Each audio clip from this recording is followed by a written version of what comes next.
Hello, everybody, and welcome back to the Sanderlanche podcast. Today, we are discussing chapters 17 through 20 of Words of Radiance by Brandon Sanderson, book 2 in the Stormlight Archive.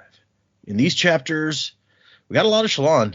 They're trying to get away from some bandits, and they run into the result of other banditry. We get some Kaladin sparring with the Swordmaster, which I really enjoy that chapter personally. We get a flashback of Shallan, and then we get Shallan looking for some help against the bandits that they've run into.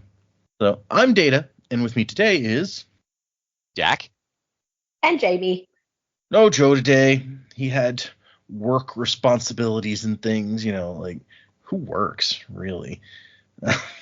But most financial adults. We'll try to keep the what does Joe contribute here? The spook hate alive, despite the fact that we haven't seen Spook in a very long time. Well, clearly it worked. Yeah, exactly.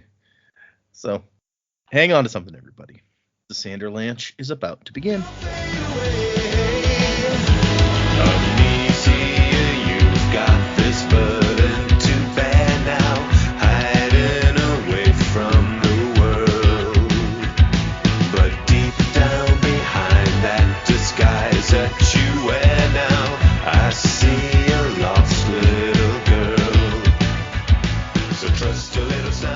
So yeah, a 4-chapter chunk and a good amount of Shallan, since this is the Shallan story. What did you guys think of these 4 chapters? Well, I agree. I really liked the fight scene, or the training between Kaladin and Zahel, and then Adolin joined in. I especially liked it because throughout this big dramatic scene, we every so often get Renarin Looney Tunesing off a building behind them, which was fucking hysterical. Just absolutely gold. I love that every moment of it. So I have severe thoughts about one of those characters. And the last time I had severe thoughts that I said I'd save till predictions. The other two just mentioned them in their preambles, so I'm just going to bring it up now. Zahel, I don't think he's from Roshar. Oh, okay. I don't know who he is. I don't know if he's a ghost blood or if he's someone we've never met before. But he threw out some simile, which everyone just was like, what the fuck does that mean? It's like, it's like something about eat the wrong flower, and Renarin is just looking at Kaladin, is like, is this some dark-eyed thing? And Kaladin's like, I don't fucking know, man. And it's like, does Roshar even have flowers? You said the premise behind this planet was a coral reef sort of, it's a coral reef above water sort of thing. Mm-hmm. And I'm like, I don't think flowers are a part of this, so that feels like something from somewhere else. Now I have to find out. Hold on. I'm gonna search the book for flowers. Yeah. So we get the Shamespren look like red and white flower petals. Okay. And is there any other mention? Yeah, there's a couple. Eshonai says that the thing the guy's painting looks like flowers. Okay. So I guess there must be some sort of flowers somewhere. Right. I don't know. But yeah, I've brought it up, so I may as well commit to the bit now. And there's also, like, thinking back when Kaladin met him, it's like Kaladin couldn't pick his etnicity. And Kaladin's normally really good at that. As soon as he sees someone, he's like, well, he's Hadesian. He's Thalen. Like, Kaladin seems pretty world-wise in that regard. And he not only didn't pick Zahel's, but kind of just glazed over it. Mm-hmm. Thinking back, it's like, okay, that might be a bit suspicious. So, yeah. Yeah, I could be wrong. I probably am, but fuck it, I'm going to go in on this. I think Zahel is not Rosharan. Yeah, so we'll go with that. Other chapters. The flashback chapter, I'm glad Shallan had one older brother who was a good dude. Like, considering the rest of her family, the rest of her family is just the rest of her family. It's it was just, frankly, it's a miracle she turned out as good as she did. So I'm glad she had one older brother who was a good dude. The fact that, they mentioned Nan Balat, the animal abusing one, is the oldest in the last book, and this guy's the oldest here. I was like, okay, so he died horribly somehow. Distinct possibility, yeah. Yeah, well, I mean, we know he's got to be dead. Yeah. The name in the front, because they didn't refer to him as Nan Balat in this book. He was something else Balat. And I was like, I wonder if that's got something to do with the order of the brothers, like, who's the heir or who's surviving or something. Like, maybe now Nan Balat's like the oldest. Yeah, I think that's got to be it. Yeah, he's called Tet Balat here, so. Yeah. Yeah. So, yeah, not looking good for Big Brother there. And then the bandit stuff, I liked Shallan, again, just continuing to Yasna her way through this and convincing the bandits to like, hey, help us out and everything. I was like, okay, this is kind of cool. But simultaneously, the biggest thing of that second chapter was also the smallest thing of that chapter, because there's Gaz. We found out where he went. Mm-hmm. And I gotta say, that stuck in my head as a big thing precisely because it wasn't a big thing. He was just casually mentioned as one of the bandits in the background, and that was it. And I was like, there was a lot of build-up in the last book of like, where did Gaz go? What happened to him? It's like, oh, he ran off and joined the circus. How mundane. So I got to say, that was kind of disappointing. Yeah, I can see that. They definitely did call out a few times, like, hey, what's up with Gaz? Or what Kaladin was like, did something happen to him? And it's just like, yes. So it was, it's built up to be like, oh no, he's just out here. Oh yeah, oh no, sorry, he deserted. Like, he deserted, yeah. Really? Was that worth a mystery? I don't know. You could have just said he's deserted, and then it's like, at least when he shows up with the bandit camp, it's like, oh, that's where he is, as opposed to, I wonder what happened to him. Did Sadeas crucify him? Did he, get eaten by a great shill? Did any one of these really cool things happen? Oh no, he just fucked off and joined a bandit crew. I suppose it's possible that even she didn't know what happened. It's like the dude just disappeared and they weren't sure where he was. In which case, what would she say necessarily? I guess, but again, it just seems like a lot of build up for a very small payoff. Yeah, that's fair. Much like Gaz himself, he is a very small payoff.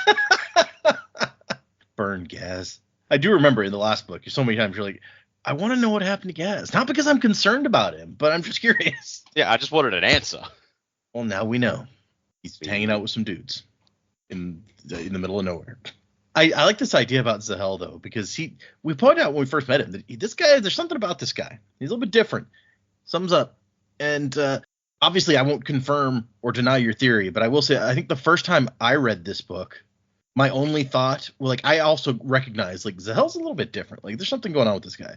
But I think my thought was, we've seen already that there's lots of cultures, different cultures on Roshar. Like the Horn Eaters say weird shit that nobody, like, Rock's always saying shit and everyone's like, what are you even talking about? So in my mind, it was just like, oh, he's from some, like, part of the world that they just don't encounter often. So that was my first thought. Whether that's correct or not, obviously, we'll find out. That is a fair assumption to make as well. I think I'm also a bit colored because we have already seen multiple people on this planet that we know aren't from here, because we saw at the Pure Lake in the last book, we saw Kelsia's group. Yep. So it's entirely possible this guy's from the same crew and he's been sent to infiltrate the royal family, or he's been here for a bit now. So I guess I'm already wired to think it's possible that some of these characters are not from Roshar, and so I'm looking for it where it may not exist, but I'm looking for it. So yeah, I think it was the fact that Renarin and Kaladin were both just like, what the fuck? Yeah, that's fair. We've covered a lot of stuff before this. We've encountered a lot more crossover in the whole Cosmere already than I had by the time. So maybe at the time it wasn't my first reaction, and if I read it for the first time now, it might be. So I get it. Yeah. But if it is someone from another planet, I don't think it's someone we've met before. Like, his description doesn't really seem to match anyone. But I guess there are enough cultures that can also change their appearance somewhat. So, who do we know that can change their appearance? I mean, we know Hoyd does all the time. Hoyd does a bit. I'm sort of looking back. I guess it could be someone from someone from Halandrin, maybe. Oh, Elantrians can like cast like the hologram or whatever to make like Raoden did to make himself into a Duladel or whatever. But and the part of the chromatic magic from Halandrin, they could do it as well. Oh yeah, the return could change how they looked. Vasher told us that at the end. He was like, "Oh yeah, that's where your hair comes from. You have like returned blood in you, and that's why you can make it change." So that's true too. Could be. I'm trying to think if anyone from Scadrial changed their appearance. I don't know, but the flip side of that is they've got the Kandras, so it could be. Oh, that's true. Those, by definition, they're changing their appearance all the time, yeah. Yeah, in which case he's taking the appearance of someone else, so it's not like it could still be a body from Roshar, but it's a person from another planet. But I don't know. There's all kinds of possibilities, and it probably wouldn't be above Brandon. He did it in Lost Metal. Just go, hey, it's someone from some planet we've never actually seen the Cosmere because I haven't written it yet. So that's also a possibility, but we'll see. Does eating the wrong flower sound like any culture that we know already? I'm trying to place that. I don't know. I get flowers. I get stuck on Scadrial because of the Marewheel flower, even though they weren't necessarily a big thing. Yeah, they didn't even have flowers before, like, Sazed remade the world, apparently. I just reread The Final Empire, last week, because I was like, I want to read something. And there's a part where, like, when Vince sees the picture of a flower, he's like, what even is this? Yeah, it's like, what is that? So, but thinking of the Cosmere and flowers, that's where my head goes because of the Marewheel flower, even though I know that's not the best example. No, yeah, I see it. I get that. Yeah. Okay. Part of me just hopes it's just some random dude from some random planet who fell down a well somewhere, woke up on this planet, and it was a pretty martial planet, so he was good at sword fighting, and he's like, "Oh fuck it, guess I'm here now." Very Alice in Wonderland, or no, it's the Super Mario Brothers movie. He went through a pipe and he just popped out here. It's like, all right, well, the hell from the well. Okay, thoughts generally? Yes, I liked these chapters. Shallan featuring Kaladin getting his ass handed to him, which was a very fun scene. I wasn't really sure where all the caravan stuff was going, and obviously now we know that they've run into some trouble. I'm curious to see what happens next, how they manage to get out of this. Also, really keen to know what happened if Gaz went back to camp. I just can't. I can't see how he would be received well, especially he wasn't exactly in a good position. He was in a position of somewhat authority, but of the bridgeman. It's not like he was actually really that important nor replaceable. So that would be interesting. I do agree that it was a bit of that's what happened to Gaz. I was really hoping we'd find him down the bottom of a chasm or something, I just really wanted things to end really poorly for him. He was just a terrible person. But, it doesn't look like he's living the high life anyway. So now with a bunch of deserters there, I hope we learn a little bit more about them because that's definitely intriguing. The Kaladin chapter, yeah, that fight scene was pretty fun, and I love that everyone else was in on it. Everyone knew it was going to happen. There were other Ardents who were ready with broken spears to simulate what would happen if his spear broke, and Kaladin just had no idea what he was walking into. And Renarin jumping off the building and just being able to go, okay, now I want you to jump off the building, but I want you to land on your head this time. And then someone just does it. You're like, just the sheer trust that it's all going to work out. Which is good. When you've got the plate, I get it. It makes sense.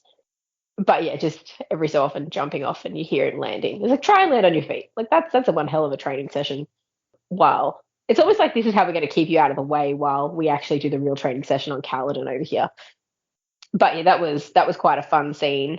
And I am looking forward to seeing if Kaladin can actually be in the room with Dalinar and the family when the high storm hits, because I think that would be interesting for Kaladin to see what see what Dalinar goes through, because presumably he's still having these visions and episodes, even if they're kind of on repeat from earlier. And then, yeah, is someone coming in who's writing this stuff down? That would, or does it even happen once Kaladin's in the room? Maybe not. So I'm very excited to see what happens there. I feel for Shallan, but I think it's opened up a few things, some things about her past. So obviously the older brother we've already talked about. It sounds like maybe he's the one that brought the Ghost Bloods into their lives, possibly. So I realize it's probably more should have stayed in predictions, but something's obviously gone down there, and they had a plan to get back at their father. So Shallan's confession about killing her father, it may not have been a solo effort. I'm glad we got the answer to the question of did she kill her own mother? Are there some crazy powers here? No, it just turns out her dad is just a rubbish person. I mean, it doesn't sound like her mum was, completely above board, but, that's, yeah, I'm glad we got a little bit more insight in there, and I am keen to see what happens next with the family in that space as well. yeah, overall good chapters. I'm liking seeing Shallan use a little bit more of her powers and, see what she could actually figure out about doing them. We kind of went through this with Kaladin in the last book of that, well, if this happens and then that happens and this is how that works. We just need her to get her spheres infused in the next storm now. We'll see what happens to her in a high storm. Would be interesting. But yeah, looking forward to keep going. It's interesting to me what you said about what we're learning in Shallan's flashback, because in that we've had, I think the second flashback we've had for her, and in the first one, it was like it's from the perspective of this child who's just been through this horrible like trauma event, and it was very like ephemeral, like hard to understand what was happening seeing through her eyes. And so now we hear from some other people, it's like, this is what happened. And we get to have something that actually makes sense, instead of, because when we saw her before, it was like, it was clear that like someone, maybe her mom, had just died and she seemed to be blaming herself, and her dad was singing to her and it was all creepy and weird. And so we get a different perspective here, which is, I agree. It's nice to have somebody lay it out and be like, oh, here's what happened, by the way. Yeah. And obviously she's very, very traumatized. She hasn't spoken in 5 months or something like that since it happened. Yeah. But to have that sort of perspective then put on, like, okay, this is what your dad's like. Okay, there's a lot more going on in your story and your family.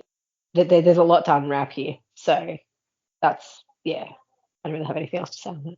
Presumably that's we'll unwrap more of that as we continue with her flashback. So that'll be nice. Well, there's a lot of book. There's probably a lot of flashbacks to come. There'll be there'll be some sort of stunning revelation at some stage about something in there.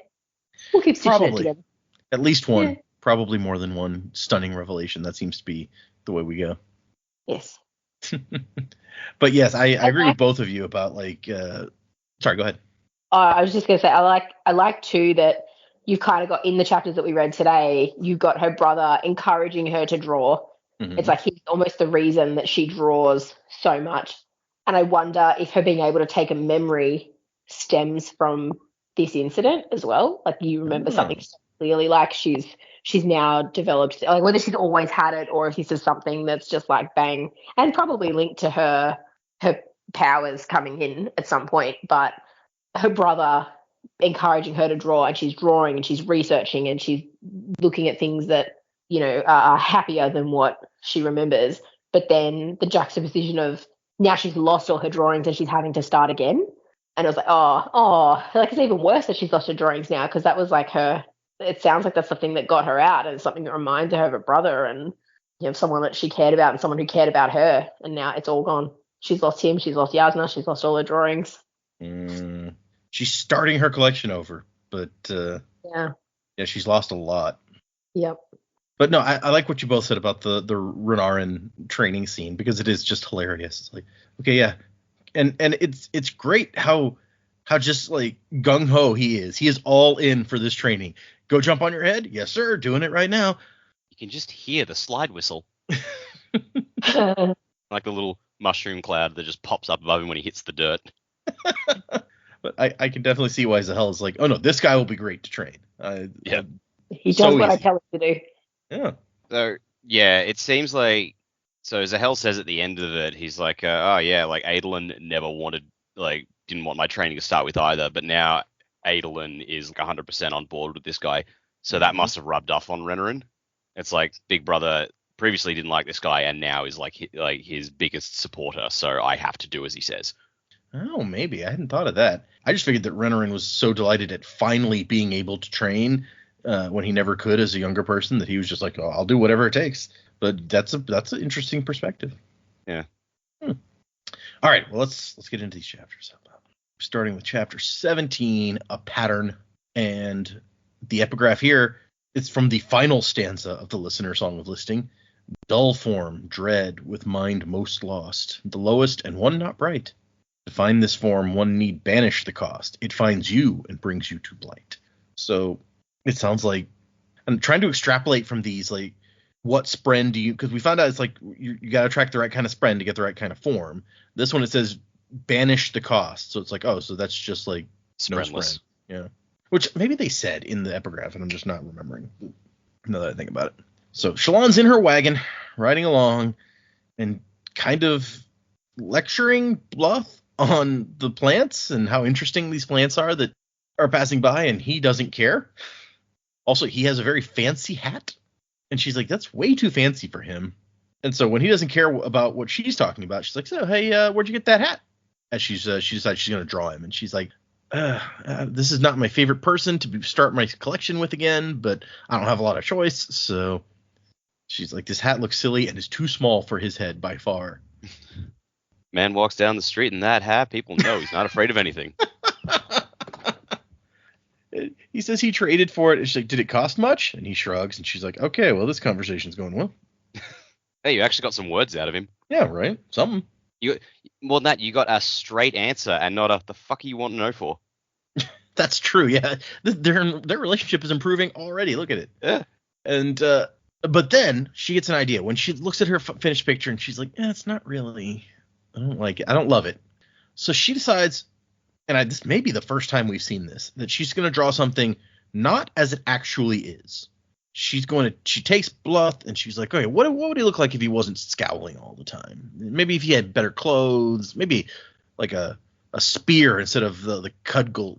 I don't know how you say that word that he always carries. Okay. And so she like makes a picture of him where he looks really great. He's wearing a uniform. He has a spear. His eyes dramatically looking out towards the horizon.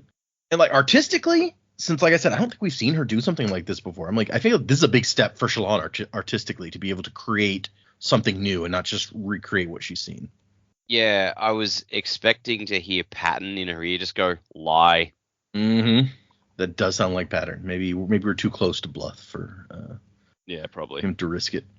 So Patton's confined to the carriage. She's not let him out.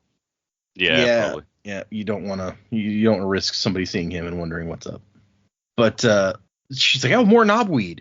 And Bluff's like, oh, come on. She's like, yeah, please get me some of it. Can't the parshman do it? I'm supposed to feed the chulls. She's like, who would you rather make wait? Guardsman Bluff, the chulls, or the light-eyed woman? He's like, fine.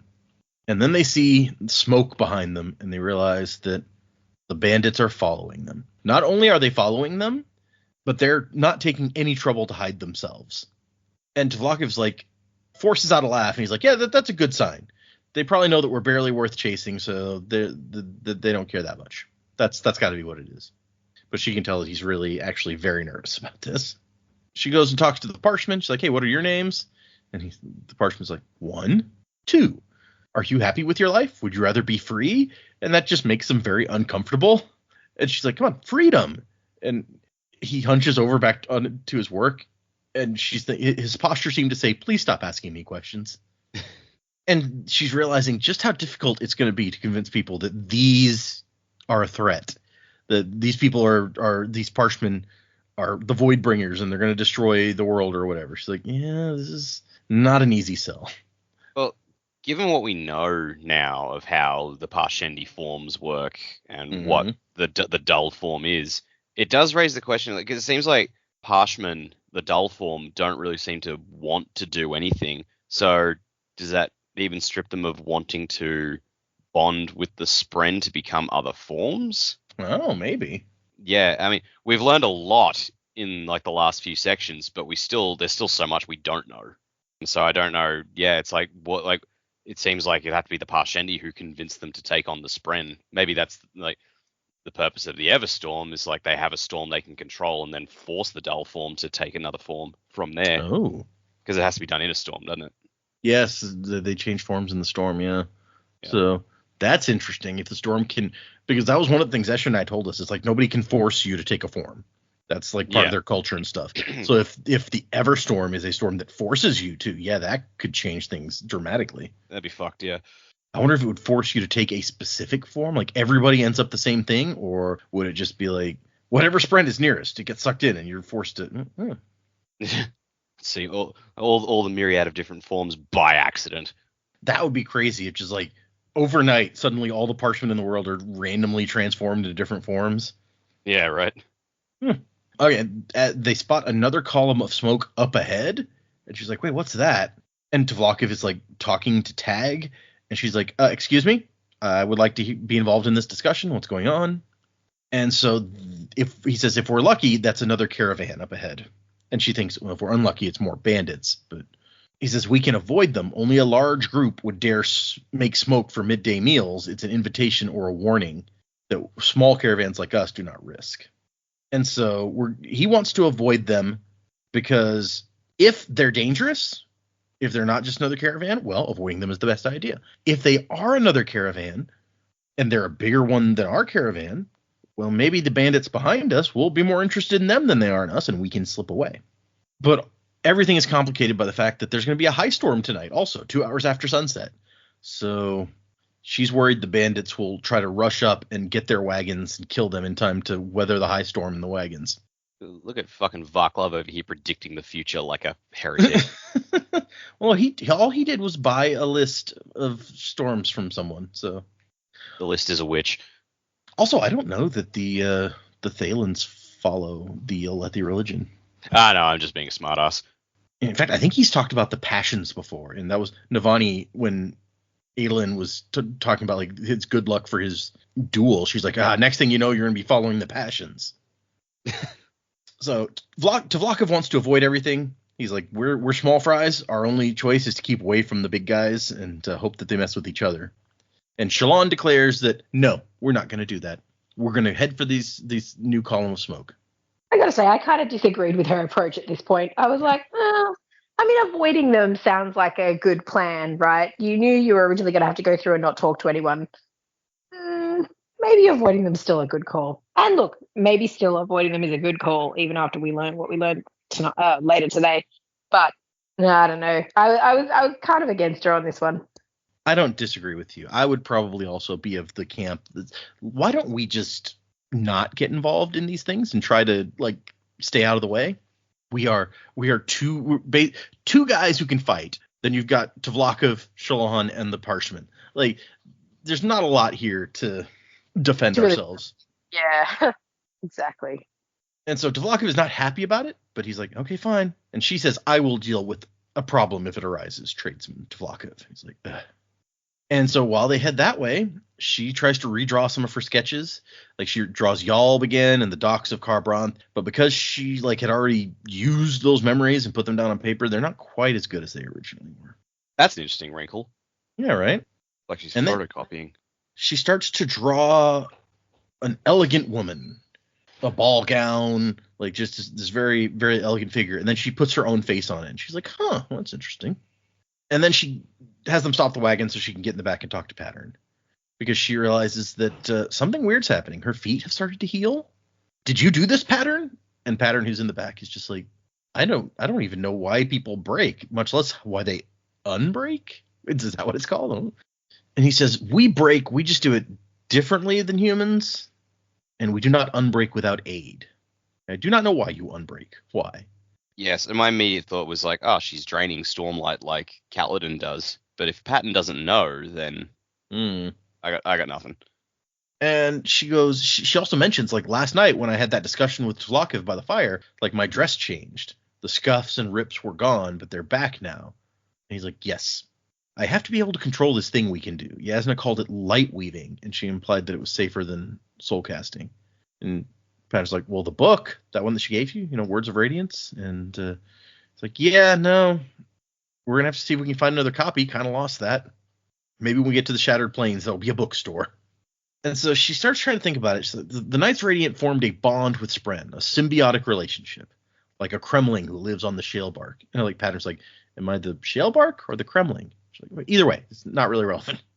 The surges, the forces that run the world, are more pliable to Spren. Or, well, Spren are pieces of the surges. Maybe that's why they're better at influencing them. Our bond gives me the ability to manipulate one of the surges, in this case light, the power of illumination. Illumination! We just watched Despicable Me 4 with the kids on Tuesdays. So. Oh, I'm so sorry. No, it was okay. Yeah, that was uncalled for. And so she's trying to figure out how to do this. She's like, how do I manipulate light? She's got a sphere with light shining in. She's like, what do I do? And Pattern's like, I don't know, eat it.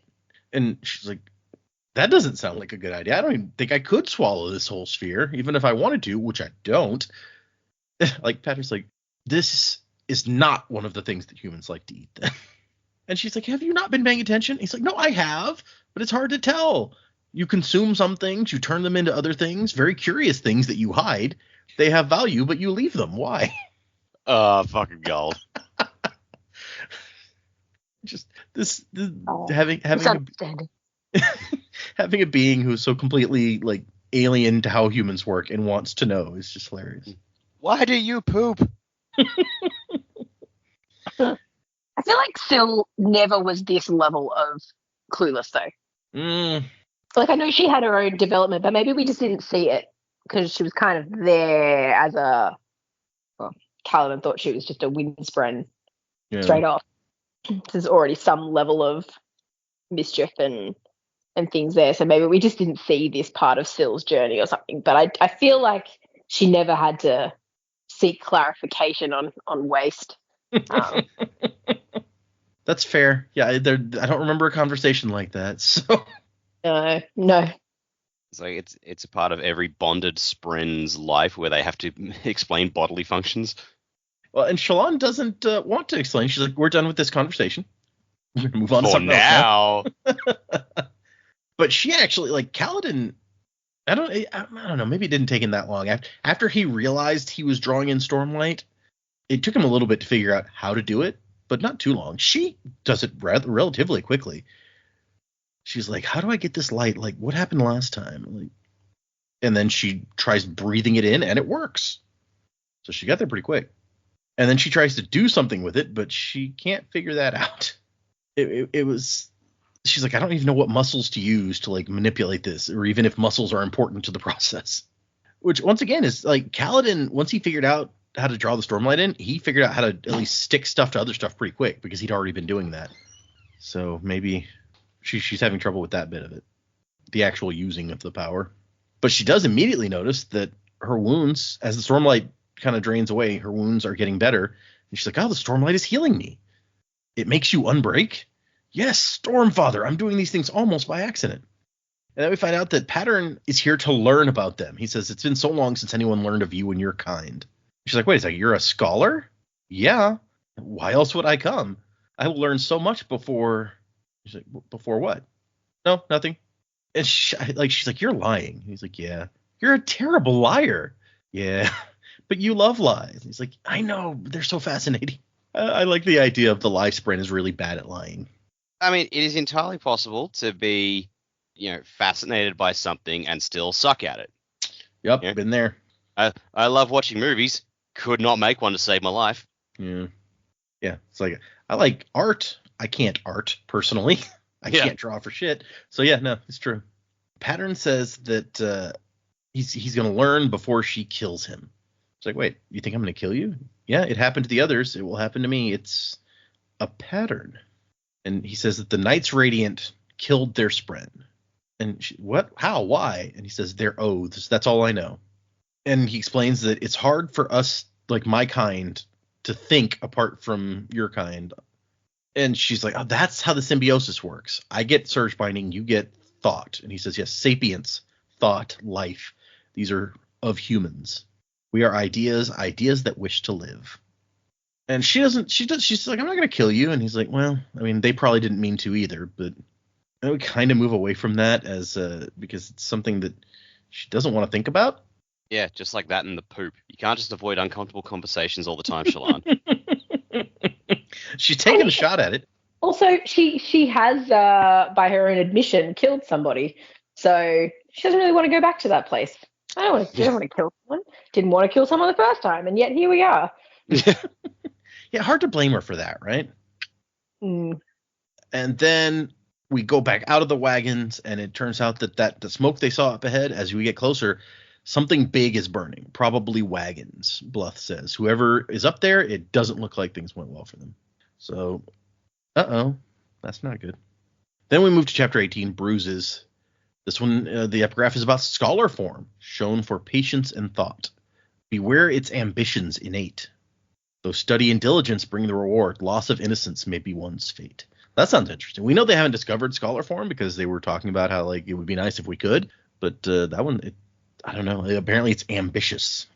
Ooh, ambition. That'd be a good shard. Yeah, man. Maybe it'll show up. Who knows? Yeah. Oh, wait. We do. It's dead. Ambition's dead? Yeah, didn't we get that in the... Hold on. Maybe I'm misremembering. Give me a second now. I gotta go back to Arcanum Unbounded when we read the last story. The Shadows of Silence story. Oh, was that the one Odium had to chase down? Yes. Yeah, there it is. Yeah, okay. Odium right, clashed with and mortally wounded the shard Ambition here. Okay, sorry. I completely forgot about that story. Oh, sorry. I thought you were making a joke about it. I'm like, oh, yeah. No, I was just genuinely being a clueless bastard, as I want to do. So we come into Kaladin and Lopen, who are guarding the Kholin boys during Renarin's first instruction by Zahel.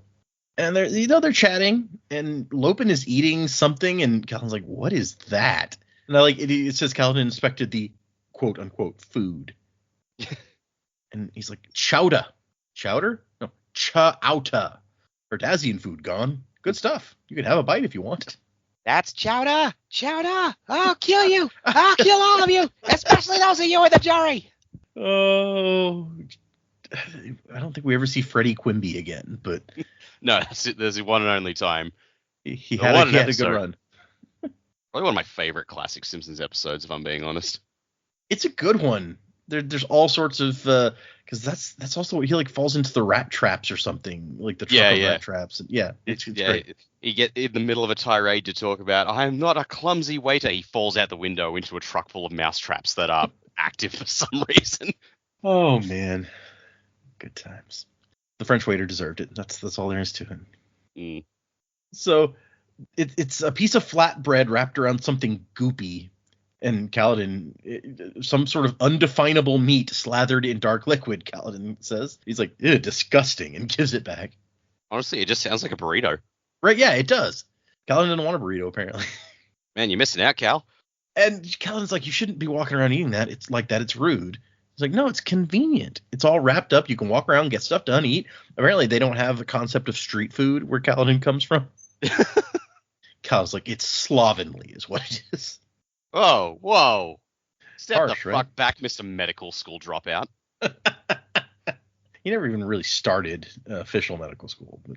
Yeah, I know, but And- there's a lot of, he's got a fucking Pinocchio-length nose that he's looking down right now. Yeah, I'm not going to disagree. This seems to be the same day we just saw in Shallan's section because Lopen says that there's a high storm coming 2 hours after sunset. So good to know we're roughly on the same timeline here. And Sigzil has put together a proposed route. Kaladin is going to take a group of the Green Vines and have them patrol the region outside the war camp. So, there you go. He's going to head out there and do some patrolling, get the new kids in the spirit of things. And then we hear some of what's going on in the training. Zahel's like, you're going to have to relearn how to fight wearing that plate. It changes everything. And Renarin's like, I never learned how to fight in the first place, so I won't have to relearn. It's okay. And Zahel's like, all right, good. Means I don't have to break down bad habits. We'll start you off easy. Climb up on the roof and jump. He's like, jump? I'm old, son. Repeating myself makes me eat the wrong flour. And here's that moment where Kaladin frowns and Renarin cocks his head and looks over at Kaladin, and Kaladin's like, eat what? And Zahel goes, it means I get angry. You people don't have proper idioms for anything. Yeah, so what does this mean, you people, exactly? What do you mean, you people? This could be Renarin just going, is this a Dark Eyes thing? But Kaladin's just as lost. Yeah, that's true. You Alethi don't have. Yeah, it could just be Alethi, or it could be you Rosharans, or you humans for all we know. Maybe Zahel's not even human. He's a Khandra. Yeah. You humans never have proper idioms.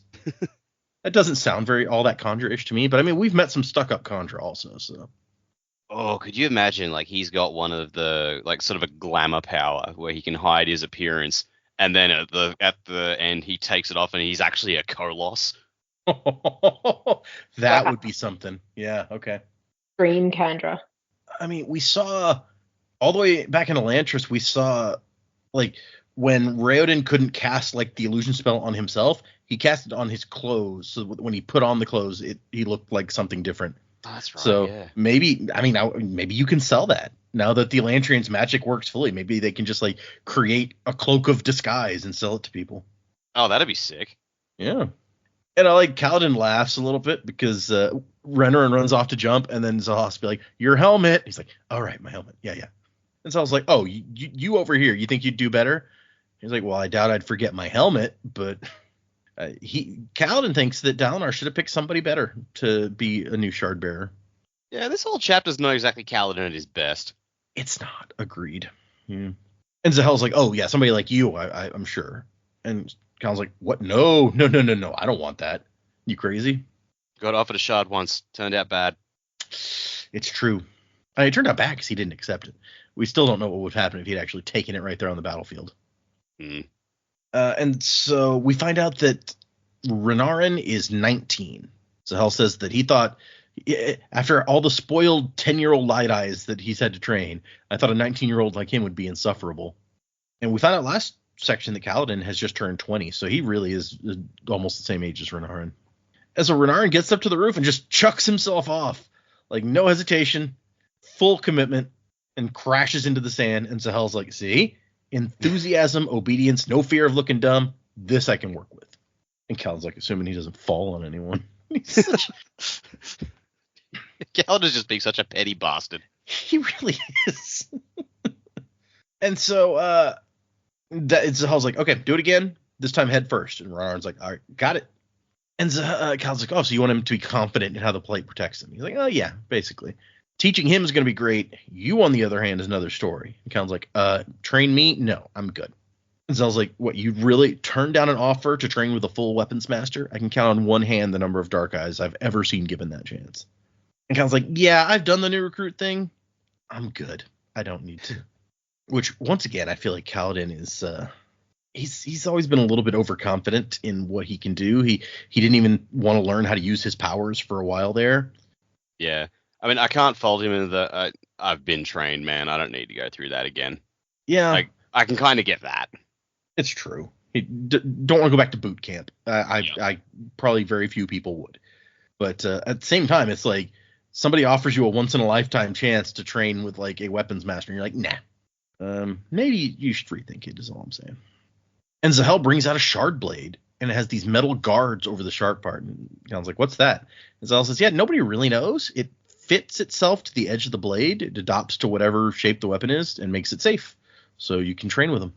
Useless in a fight, though, because they break surprisingly easy when they're not on a weapon. That is bizarre, but I guess it makes sense for training with shard. You got to train with shard blades somehow without killing your opponent. Yeah.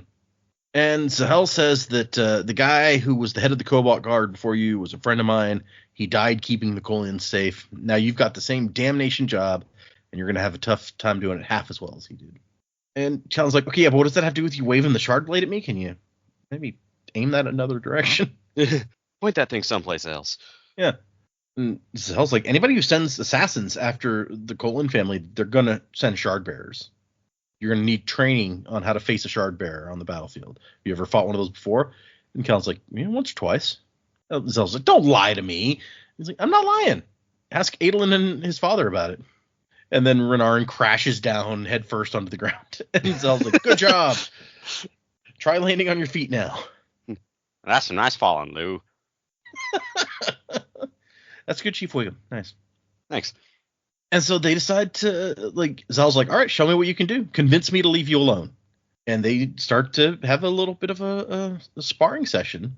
And Kaladin's first thought is like, I mean, how's this going to work? If he, like, hits my spear, are we going to pretend that he cut it in half? Which, as Jaymee pointed out, there's people standing around ready. Like, people are watching this that Kaladin is not aware of until the moment that it happens. Yes, they are going to pretend your spear got cut in half and enjoy, my friend. Yeah. And he gets so kind of hyper-focused on the shard blade that Zahel totally throws him off with the first hit when he drops the shard blade and punches him in the stomach, which is a great move. And Kaladin even, like, smiles. He's like, okay, nice move. And Kaladin, like, starts out the thing by just trying to avoid him. He's thinking, that's a big old sword. He'll get tired if I can just keep out of the way.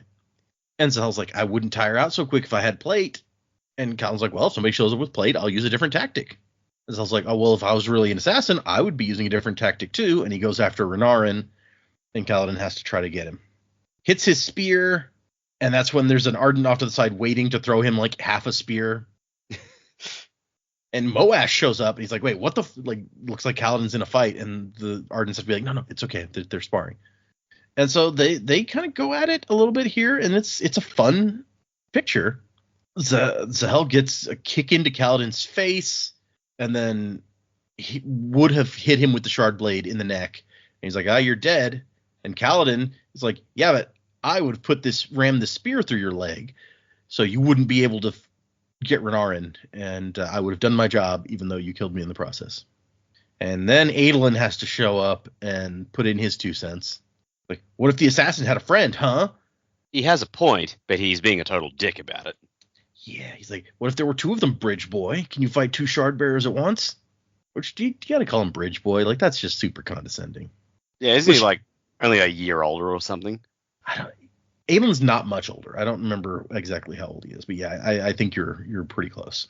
And Kaladin's immediate thought is like, that guy's so condescending, so sure of himself, arrogant bastard. And Zahel tries to calm things down. He's like, yeah, I'm sure he sees the point, but no, Kaladin goes for him.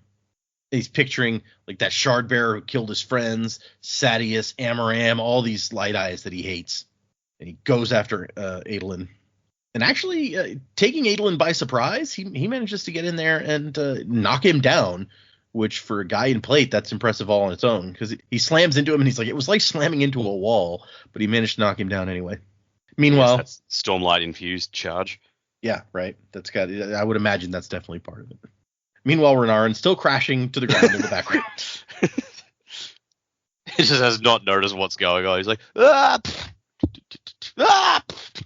And then Kaladin almost gets him. He's got like the half spear and like a dagger right towards the faceplate, exactly how he killed the shard bearer that previous time.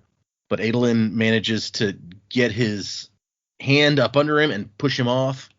But Adolin is in plate, and so when he kicks Kaladin away, he kicks him. He sends him hard. See, I think there's a bit of a missed opportunity here. Kaladin made a crack before about Renarin landing on people. Adolin should have kicked him into Renarin's path, and he looks up and sees Renarin coming. He's like, oh, crap, and rolls out of the way. Okay, no, that would have been good. Yep. Maybe a little too convenient to be believable in the situation, but no, I would have loved that, actually. Yep. Yeah. Also, don't do that to Renarin. That's yeah. Yeah, Renarin doesn't deserve that. He hasn't done anything wrong. He won't be willing to jump off buildings again, and that would just make everyone sad. Yeah, everyone wants to watch him jump off buildings. It's just the most entertainment they've had. It's like in plate, jump off a building, but in his plate, it's quite entertaining. Yeah. He'd squish someone. He wouldn't want to do that again. He wouldn't just take. He wouldn't be a good student anymore. Like Zahel would be very mad.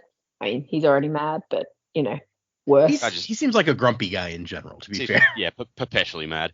You just imagine like they're sitting down at dinner with Dalinar, and Dalinar's like, "So, how was your first day of training goes?" And Renarin's like, "I was in full plate. I jumped off a building. Okay. I fell on a guy. Oh, is he? He's dead. Shit. It was it was our chief bodyguard. Oh God, how did he get under you? Adolin kicked him there. What the fuck?" That'd be a tough conversation to have. All right. Adolin's just like spooning his students like, he had it coming. He had it coming. Which is what he says here. Like, Zahel goes off on him. Like, idiot. You could have killed him. And Adolin's like, he was asking for it. And Zahel's like, you are wearing plate. You are sparring with someone who does not have armor. You don't do that. Your father taught you better than that. Also, I'm surprised that Zahel wasn't like, I've trained you. I taught you better than that. But, Maybe it's like, your dad is a paragon of honor and good behavior. I, on the other hand, am fucking not. And just kicks him in. It's like, you feel this through the plate, and kicks him in the nuts.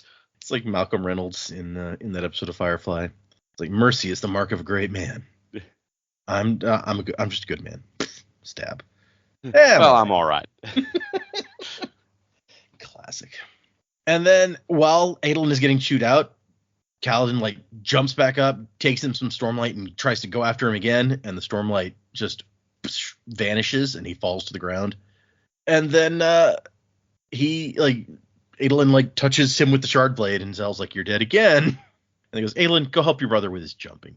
And Zahel's summary of Kaladin is you've got tenacity, a stupid amount of it, good form, and you think well in a fight, but you don't know what you're doing against shard bearers. And Kaladin wants to argue, but he really can't. He's like, I mean, he's right. And so I was like, I mean, I won't force you to learn. I don't think I could force you, but you kind of need to.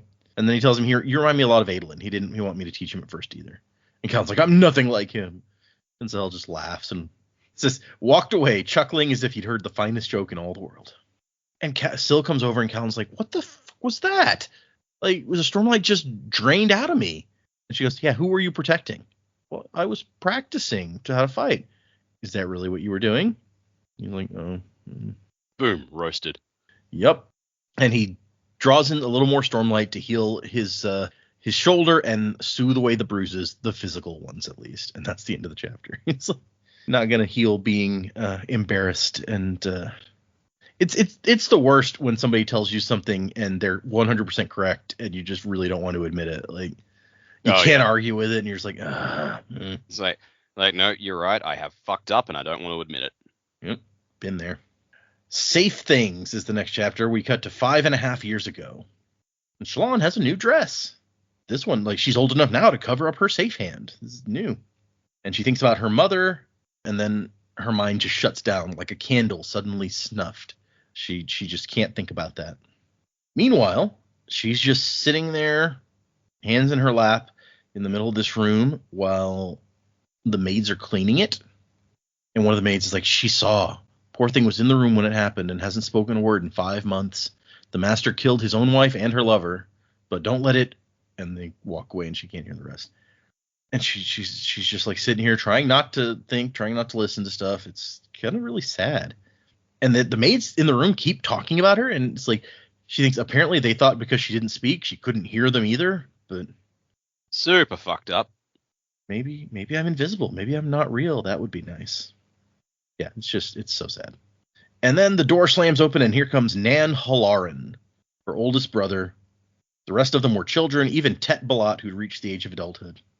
And he brings a little bundle over to Shallan. And he says, I got you something. The merchant just brought it by. And it is drawing paper, the thick, expensive kind, and some charcoal pencils. And he says, I've missed your drawings. I think you could be very good, Shallan. You just need to practice more. And he tries to get her to talk, and she won't. And he's like, I'm going to have to be away a lot in the next few years. I need you to watch out for the others. I'm worried about Balat. I gave him a new Axehound pup, and he wasn't kind to it. Jesus Christ. Yeah. You need to be strong, Shallan, for them. And she's sitting here drawing, and he looks down at what she's drawing and sees that she's drawn bodies face down on the floor. And he's like, he really takes that and crumples it up. He's like, no. Draw like plants and animals, safe things. Don't dwell on what happened. We can't have vengeance yet. Balat can't lead the house, and I must be away. Soon, though. You goddamn right, Balat can't lead things. Yeah. I mean, he hasn't done a good job that we've seen since he became the leader. So yeah, no, I have no time for that guy. I'll be honest. Animal abuse, no, I don't forgive that. Yeah, that's fair. Did we know that before this? We saw him with like a Kremling ripping the legs off one at a time. Yeah, in the last and like in his interlude in the first chapter, he was tearing the wings off like Kremlings. And he was trying to justify it. It's like, this is just how I cope with things. I'm like, buddy, you need a different mechanism. Yeah, okay. I think I've blacked that out. Again, animal cruelty, not a good thing. Yeah, no. Agreed. But then Dad comes in. The door slams open again, and here's Dad. We get some description of his clothes. No mink pelts, as his grandfathers might have worn, but otherwise very traditional. So they have minks. I don't know if we knew that. I think Shallan mentioned it last chapter. She says something about hunting minks. Okay. Earlier in this section. And Father liked Parchman because they didn't talk back. And Dad is here to be like, hey, I heard that you're preparing one of my carriages. No, you're not leaving. I'm not going to have you gallivanting off again. And Halaran says, there's more important things in this world even than you and your crimes. He's like, don't talk to me. Yeah, just comes right out. It's like, does not hold back. It's like, Dad, you are a murderer and I fucking hate you. It's like, all right, let's do this. Yeah, he's like, don't talk to me like that. I'm your father. And he's like, you're a murderer. So, yeah, and his dad is just like, how dare you? And he starts to go off. And then a shard blade appears in Halaran's hand. 6 feet long, curved, and thick, shaped like burning flames or ripples of water.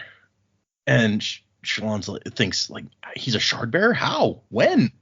You are a vile corruption on this house, he tells his father. I should shove this through your chest. To do so would be a mercy. And his dad very quickly calms down a bit and is like, no, dude, you don't know what you think. Your mother is like, no, I'm not going to listen to your lies. It would be so easy to kill you. And then Shallan talks for the first time in 5 months and says, no, please. And Lauren's like, now you speak to defend him. And his dad's like, where'd you get a shard blade? And then he looks upward and says, but no, it's different. Your new friends, they trust you with this wealth? He says, we have important work to do. I'll tell you someday, sister. It's good to hear your voice again before I leave. And she asks him not to go, and he says, I must do some drawings while I'm gone. Farewell, father. Try not to ruin too much while I'm gone. I will come back periodically to check. And he leaves.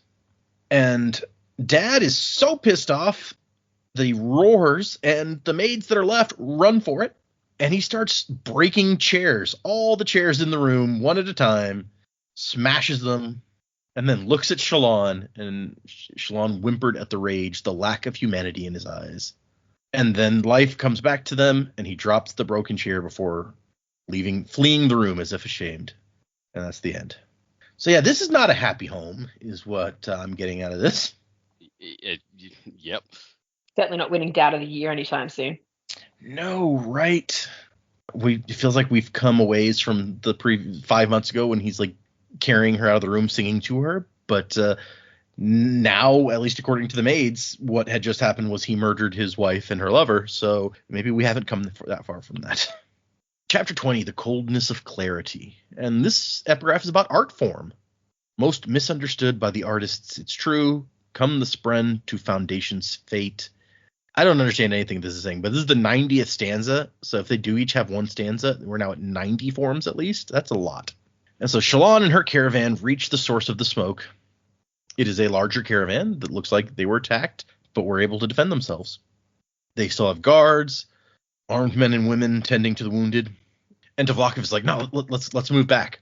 And she's like, but it's another caravan like we hoped. Yeah, and they don't need to know we're here. They might want to talk to us, and that might slow us down. Let's get away. And she says, no, we should go ask them for help. And he's like, no, we need to flee. The bandits will see this richer but weakened group and attack them, and we're home free. And while they're discussing this, somebody else shows up. A tall woman with trousers and a long coat who speaks Alethi without an accent. And she's like, who are you? Or no, she sees the smoke coming behind them, and she's like, you led them to us, didn't you? Who are they, more bandits? And Tvlakv's like, I'm just a humble merchant. And Shallan has to be like, shut up. Bandits have been chasing us all day. Yeah, that's who those people are behind us. And the woman's like, oh, damn it. She has her spyglass, like, deserters, well-equipped, great. And somebody else shows up, a light eyes, because he has a sword. No, a foreigner, judging by his golden hair. She was never sure what eye color meant for their social standing. Practically everyone in Erie had light yellow eyes. So the light eyes can't be in charge if everyone has light eyes. So gotta come up with something else. And it turns out that the bandit group that attacked this larger caravan already, they didn't defeat them. They fought them back, and they will probably return. So now there's two forces of bandits, like, coming from either direction. It's not good. And Shallan, out of nowhere, is like, I offer you my protection. If you let us into your camp, I will see to your safety tonight. And the woman's just like, you're gutsy. Okay, yeah, you can join us. She'll probably just die with everyone else. And so she tells Tvlakv, go down there with them. He didn't want to. He's like, no, I'm not going to throw my life away for your foolishness. And she says, do it. Bluff, turn this wagon around. We're going back that way. Into the bandits? Yes. For once, he didn't complain and just did it. Yeah, still, I think we can safely set aside my stupid theory that this might be Naz, but there's still something going on with this guy. Yeah, I mean, maybe Shallan's just winning him over. In this chat, in this section, he's definitely been nicer to her to some degree. Even if, as you pointed out earlier, it's just like not being outright a jerk. Yeah.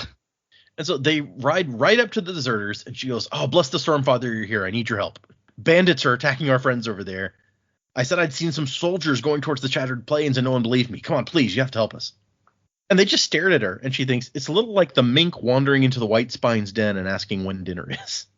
yeah, this is like the ultimate. If this works, it'll be awesome. But the chances of fucking it up or it not working are very, very ludicrously high. Yeah, no joke. And the guy's just like, bandits, you say? The leader of the band says, Brightness, we aren't what you think. And she goes, no, you aren't. You aren't what you think yourselves to be. And she says, what's your name? And he says, I'm Vatha, which she notes is a Vorin name. So he's from, like Shallan's own, rather. I'll decide what to do with you later. Gaz, take this one. And there we go. We get a brief glimpse of Gaz. Yay. I mean, come on. Try and tell me it wouldn't have been more... Maybe it wouldn't have serviced the story, but it would have been more interesting if, like, in an Escher and I interlude, they say, all right, we need to talk to the Alethi prisoner that we've taken, and you see Gaz just hanging upside down, like in a... Imagine the Parshendi cages are kind of like a lobster pot, or whatever those cages are that you catch lobsters with in the sea. Yeah. Yeah, and he's just stuck in one of those, just going, just like, I need to pee. We've already had a guy hanging upside down. That was Axes the Collector was upside down in the last. Yeah. But no, I agree. That would be hilarious. He'd be like, "Hi, you're getting what you deserve." It's like we're getting the intelligence from the Alethi prisoner, and then there's Gaz, and you're just like, "Oh man, he doesn't know shit." No intelligence to be found here. I tell you about this guy named Kaladin. Will that help? Gaz doesn't remember his name. Maybe not. This guy named Your Lordship. But so Shallan goes into a speech about, like, what if you could do it again? What if you could rescue instead of rob? What if you could protect instead of kill? And it's like, listen to their screams. And so the sounds are reaching them somehow, even though she's like, I feel like we're too far away for them to sound this clear. Give yourself another chance. If you come back with me, I will see your crimes are erased. And the leader of the group, Vatha, is just like, he's not falling for it. And he says, take her away. And nobody moves. She's been so focused on him that she didn't notice that her speech did have an effect on the other 24 or so guys here. And he's like, you idiots are thinking about this? And the one guy with a scarred face and an eye patch is like, I wouldn't mind starting over. Another guy's like, I saved a woman's life once. I felt the hero for weeks. Toasts in the tavern. We're dying out here. And finally, Gaz is the first one, the short man with the eye patch. He's like, storm it, I'm going. And the whole group goes after him except for Vatha and 2 other guys. And Vatha's just like, idiots. Even Bluff stands up on his wagon and, like, lets out a whoop and jumps down to go with him. And Vatha asks her, like, who are you? And she tells him her name. He's like, well, Brightness, Shallan, I hope for your sake you can keep your word. Come on, boys, let's see if we can keep those idiots alive. And they go off. And she's exhausted after this. Yeah, it mentions exhaustion spren. I'm just like, man, I pity the poor Parshendi who, like, gets that spren when they assume a fall. That's a good point. It's just tired form. You're like, I just need to take a nap, my man. I just want to rest. What a terrible form. It's just the nap form. That might be nice, actually. That's just the game I'm playing now in this book. They mention a new kind of spren, and I'm just like, okay, what form does that have for the Parshendi? I like this. Yep, that's great. Pattern says, they listened, you changed them. You're good with lies. And she says, no, I mean, it seemed impossible that, like, hardened criminals would actually listen to me. You are lies and truth, he says. They transform. You spoke of one surge earlier, light weaving, the power of light, but you have something else, the power of transformation. And she says, soul casting? Well, I didn't soul cast anyone. Yeah, but yet you transformed them. And she writes a prayer and can't burn it, but she's like, the Almighty probably won't mind. And she just closes her eyes and waits for the shouts to die down. Like, she's not going to go get involved in the fight. She's going to be useless down there, but she can hope. And that is the end of our section.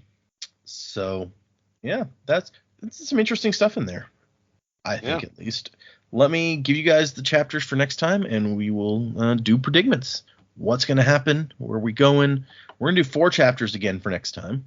So chapters 21 through 24. 21 is called Ashes. 22 is called Lights in the Storm. Ooh. 23 is Assassin. And 24 is called, I'm going to pronounce this Tin or Tyne, Tyn is the word. So there you go. Where are we going? What's going to happen?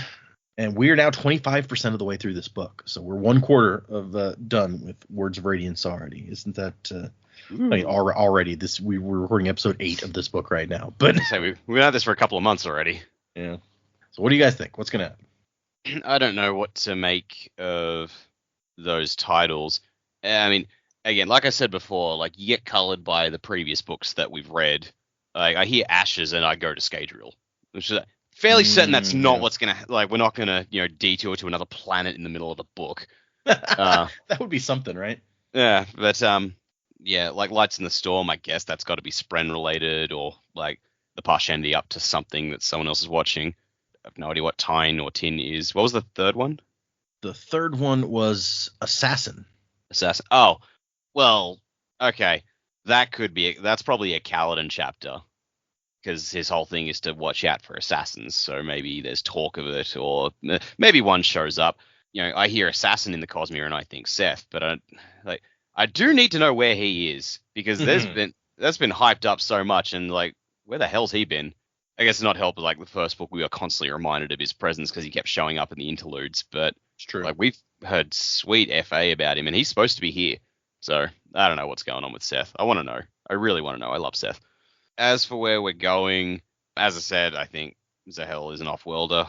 We've already beaten that drum. The other thing I have is I don't know what to make of Shallan's history and her flashbacks, but I am fairly confident, just given how quickly and early it's been spelled out that Daddy Dearest killed his wife and her lover, that is exactly not what's happened.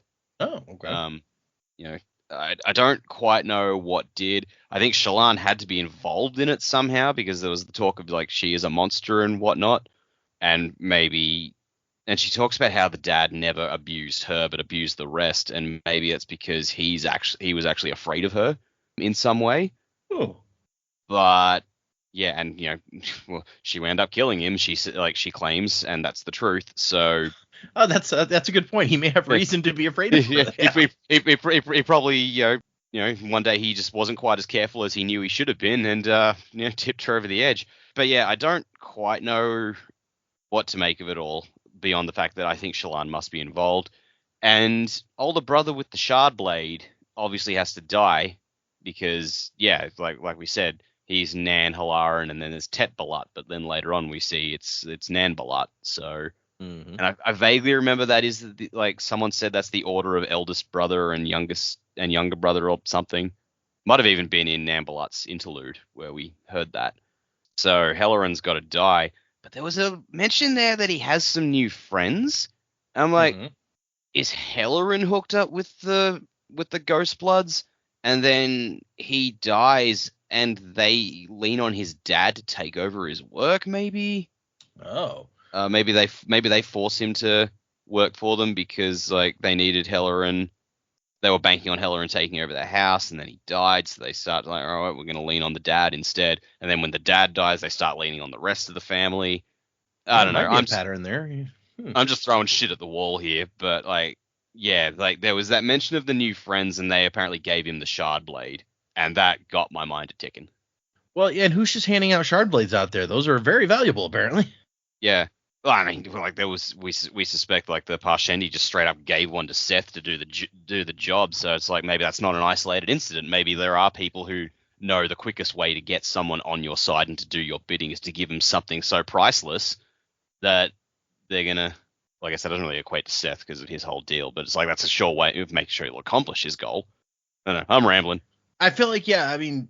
It's the best bribe ever, for sure. The Dalinar got what he wanted for a shard blade because they're so valuable, Yep, that's true.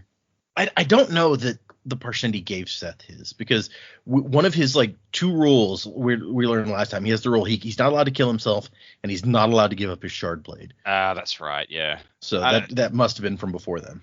Yeah, Joe and I were talking, like, in one of the earlier episodes when in our show and I, where they were talking about they left like a blade behind or whatever. And we're just like, is that Seth's blade? Did they give it to him? So I'm probably just getting my wires crossed.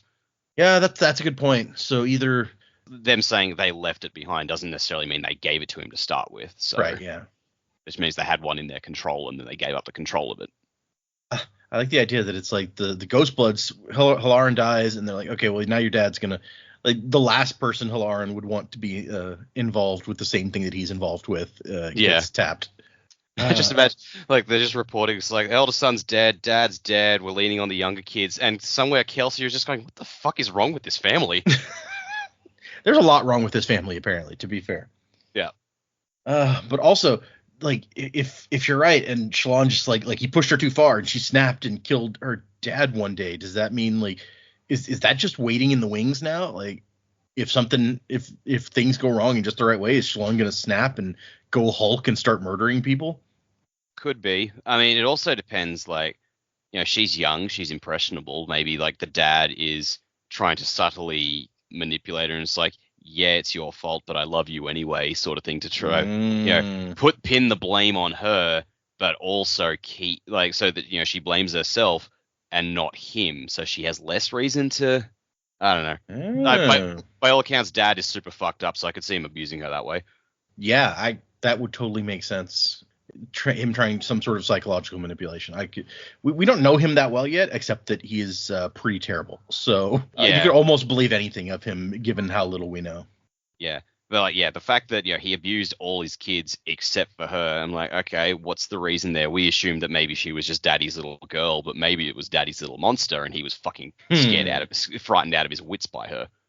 Yeah, no, I like that idea. That's interesting. Okay. Yeah. Okay, so just touching on, I guess, what Dac said and what I brought up in the beginning was the Ghost Bloods. Like, I agree that Nan, whatever his name is, Halaran? Yeah, Halaran. Is involved. It would make sense to have that from the Ghost Bloods. But maybe something happens to him before he can finish whatever he's got to do for the Ghost Bloods or something, and then they come back and, like, threaten the father or something. Like, we know he ends up with the soul caster, and well, the story is that he's using that for, I guess, on behalf of the Ghost Bloods, but I don't know, maybe there's a reason why. Maybe he has to do something to protect the secret. It wouldn't surprise me if Nan Halaran was to die, that he has some sort of insurance policy to get other people to do what needs to happen. I don't know how to flesh that out really yet, but okay. They could all be, like, involved somehow in this thing. And then it wouldn't surprise me if the dad did something shady and now they're, like, just pissed, which would be fair enough.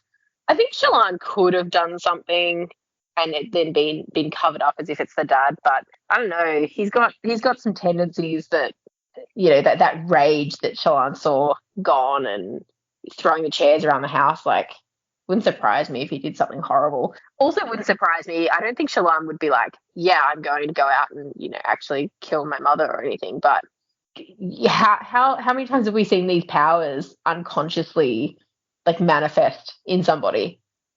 Who's to say she hasn't been able to do this for a really long time? Without the Fabrial, what's she doing? Soul casting? Yeah, soul casting. Spellcasting.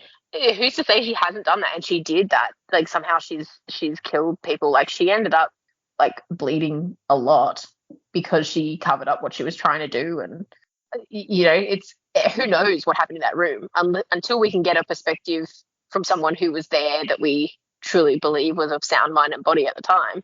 Mm-hmm. We just have no idea what happened in that room. So I'd like to believe she didn't do it, but who knows?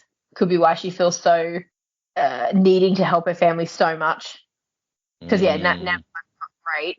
I don't know much about the other brothers. I can't imagine she'd really want to help him, but she is trying to save her house, and yeah, like, I don't think she's a bad person or anything like that. So we'll see what happens there. But I reckon, yeah, the Ghost Bloods are involved there.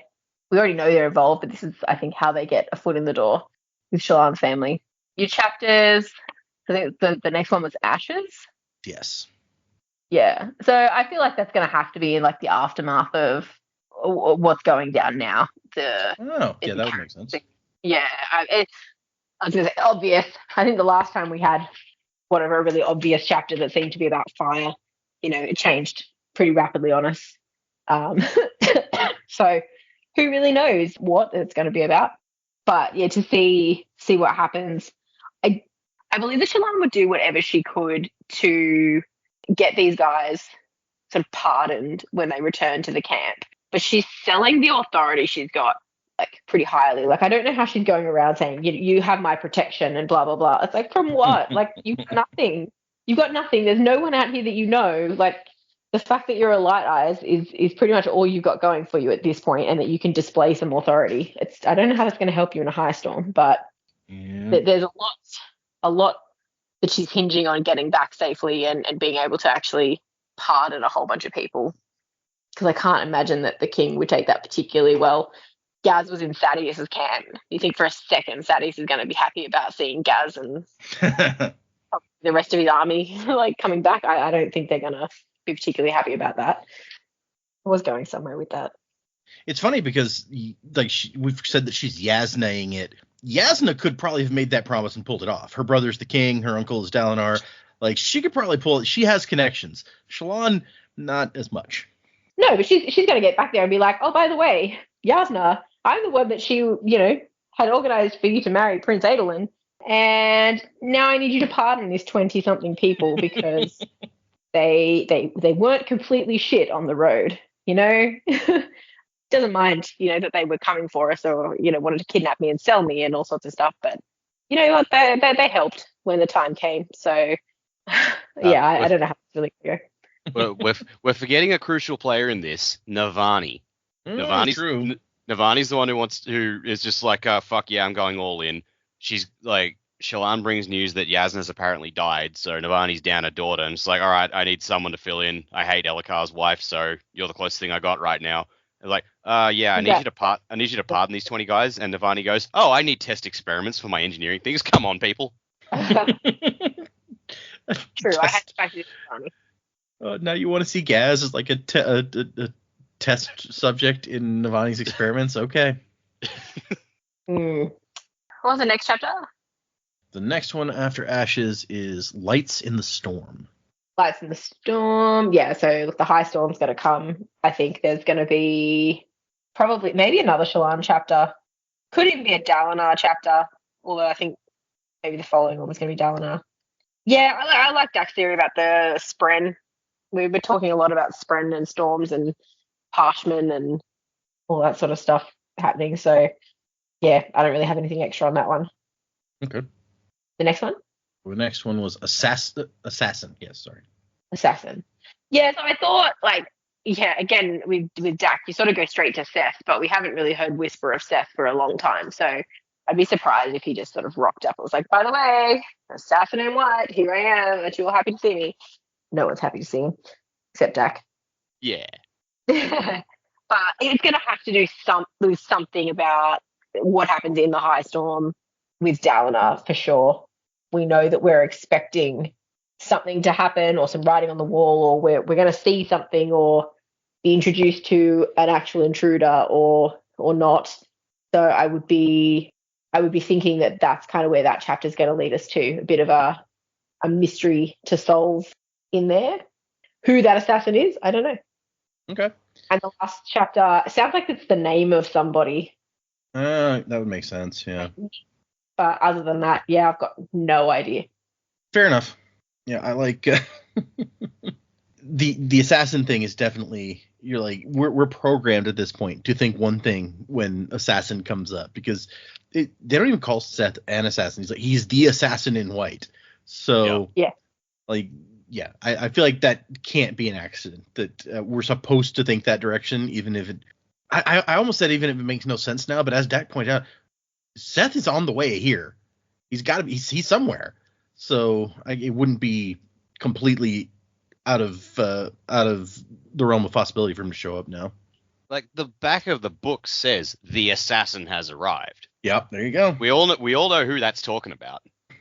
But yeah. So, and I also agree with what you said, Jamie, that we've got some kind of secondhand reports about what happened in that room, and we saw Shallan in that previous thing in that room, but it wasn't a very reliable report on it. So it's impossible, I think, at this point for us to be sure what happened there. We've got stories, and Dac is like, because we heard this story so early on, I 100% think that's not what happened. But yeah, it's just hard to know. Time will tell. Another 75% of the book to go. Right. It'll be the last chapter that we find out, probably. Classic. So true. Yep. Well, there's our predicaments for next time. And like I said, we're doing 4 chapters. So be prepared, everyone out there listening. We actually don't have much to hit on here at the end. We had no new emails this week. We have one new patron, but Joe's not here. So I will just shout out to Lexi, our new patron. And next time Joe is here, hopefully next week, we will have him give you a power. I don't think we have any new reviews either, so that's pretty much all of it. If anyone would like to send us an email, the address is thesanderlanche@gmail.com. Find us on Instagram, X, Facebook, various places that people do things on the internet. You can also find us on Patreon, where let's see, I've edited the 3rd of my episodes where I'm reading Dragonsteel Prime.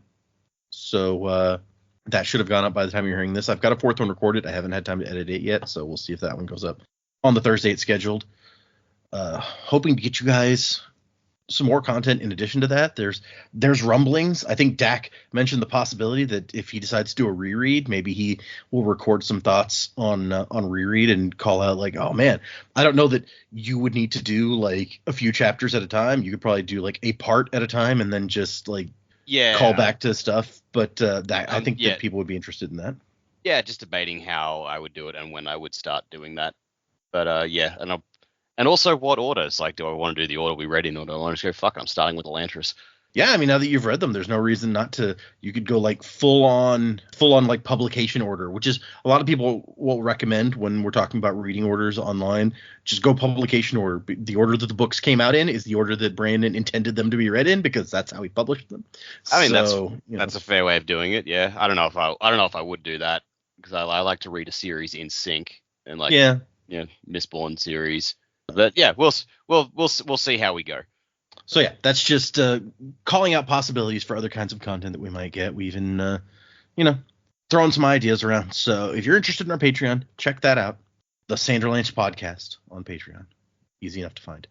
So like I said, we're doing 4 chapters next week, 21 through 24. So if you're following along, those are the ones to read. Music by Miracle of Sound, and Wasing to the Time of Next. Colo, P.S. Fasher. Crab at thee. You forgot your name. Don't let your spirit fade away. Amnesia, you've been through such pain. You're growing stronger every day.